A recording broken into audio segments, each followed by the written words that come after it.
Steven Spielberg, do you ever surprise yourself when you see your finished product and find that it's even more powerfully emotional than you imagined? Rarely. Rarely. You construct it. You know, the thing, I get so sort of in the center of the experience. You know, it's very hard to step out into the audience and look at it on the screen the way an audience for the first time would see it on the screen. But I can certainly tell when I'm getting the truth from the performances. You know, the truth meaning that it just seems like I'm not even in the room and we're not even making a movie and these are real life characters, you know, living lives. And that kind of came close for me on The Post, watching Tom and Meryl. Why were you in such a hurry to make it? Well, because we were I felt we were chasing current events. And even though the story takes place, you know, in 1971, 1971 seems, when you look back at it, to be a current event again. In terms of the media, the news, journalism coming under attack, you know, by the administration. Whenever they don't like something, you know, they label it, let's say, fake news, or if they don't agree with something, they call it, well, that's, you know, we have our own alternative facts. And it just distorts the truth and makes the truth kind of interpretive. And the truth should be objective. It shouldn't be, it shouldn't have any wiggle room for interpretation. And when the American public starts trying to interpret the truth, I felt that this was the time to show what happened and what the consequences were when Richard Nixon tried to take on the New York Times and the Washington Post. We've all struggled to try and find another president in which we'd find the seeds of Donald Trump. What is so extraordinary about this, the way you've told this film, is that we discover, of course, that Richard Nixon was as bad in so many ways, but he was secret about it. Well, yeah, because Richard Nixon didn't have a Twitter account. And Richard Nixon also didn't have to lift a finger because he was not implicated in the Pentagon Papers. The Pentagon Papers never named Nixon. It named Johnson and Kennedy and Eisenhower and Truman. But Nixon was not involved in the leaking of the Pentagon Papers by Daniel Ellsberg. But he, once again, because he had, the Vietnam War was now being fought on his watch. And the reason we stayed in Vietnam, revealed by the Pentagon Papers, was each of these administrations did not want to lose the war, certainly on their watch. You actually, the amazing thing with Nixon is that you don't even show him. And you actually use his real voice and real, I mean, you were very lucky that it fitted. Because he was as bad as we thought he was. Well, the other thing is, you know, Richard Nixon certainly, you know, was very paranoid, and he was extremely. He declared war on the press. I mean, where have we heard that before? But it was a declaration of war against anything that any you know, news journal that would disagree with him. But at the same time, Richard Nixon did a lot of positive things.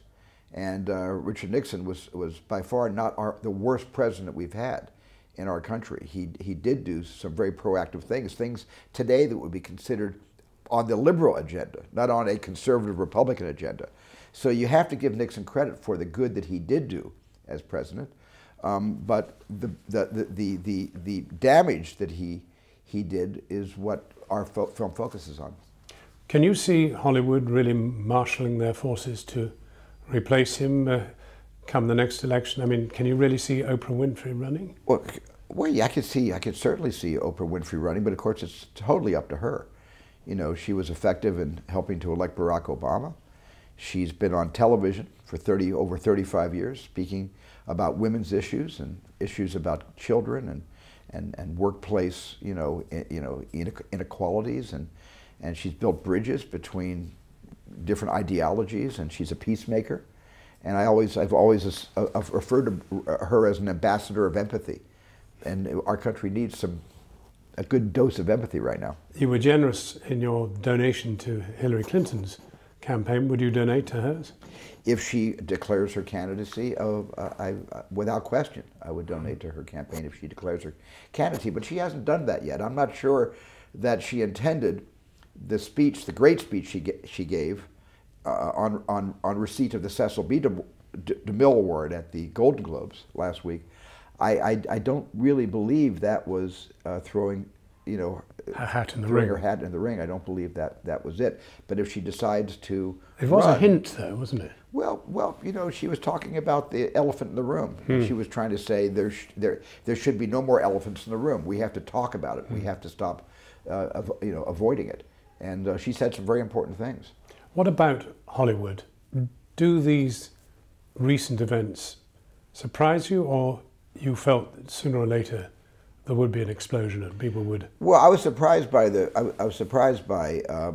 I don't know him very well, but I was surprised by all the disclosures about the Harvey Weinstein trail of tears, basically. I knew Harvey Weinstein was a bully.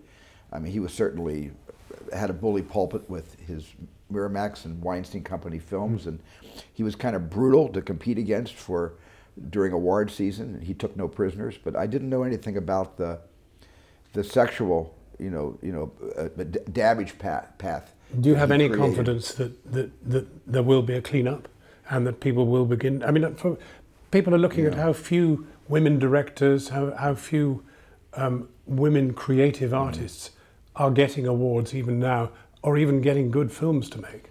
Well, I certainly think this year is a pretty good banner year for women. I mean, you can look back at the last couple of years and say, yeah, statistically, you know, our share of directors in the Directors Guild, women directors in the Directors Guild, has not markedly risen. It's not spiking the way it needs to be spiking, but I think you may see a spike in the next cycle of these, I guess, polls that are taken, because so many women made so many material, creative contributions to television and to movies this year. When you look at Mudbound, when you look at Lady Bird, when you look at Wonder Woman, when you look at the amazing series pretty much produced and directed and photographed by women called Handmaid's Tale, this has been a pretty amazing year. I was a correspondent in Washington, and I knew Kay Graham vaguely. You know, I went to dinner a couple of times, and I knew Ben Bradley a little bit, and of course all that rang unbelievably true. But what is so amazing is, just as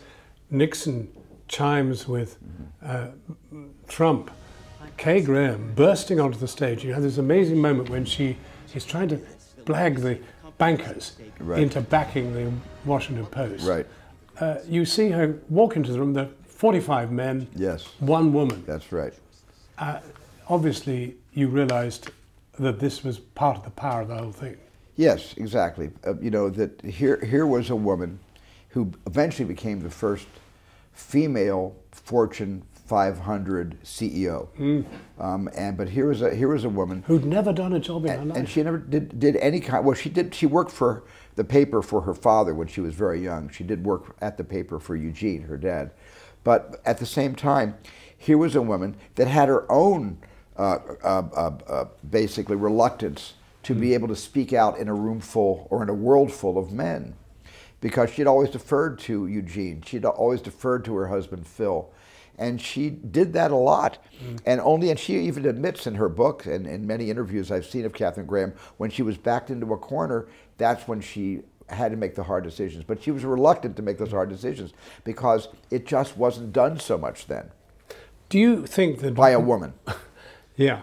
But do you think that part of our problems today stem from the fact that in your country and in ours, the media, the drama, everything, filmmaking, so much of life has separated the elite from people who are still struggling? And very true in America and very true here. And you're part of the elite, so am I. What do we do about it? Well, what we do about it is we bring awareness to those who aren't elite, and we talk about it, and we make movies about it, and we contribute money to raising awareness and to getting attorneys and lawyers to help represent those who don't have the means to get a lawyer because they've been violated in the workplace. I mean, there's a lot we can do, and are doing. Finally, do you think Donald Trump will ever see this film?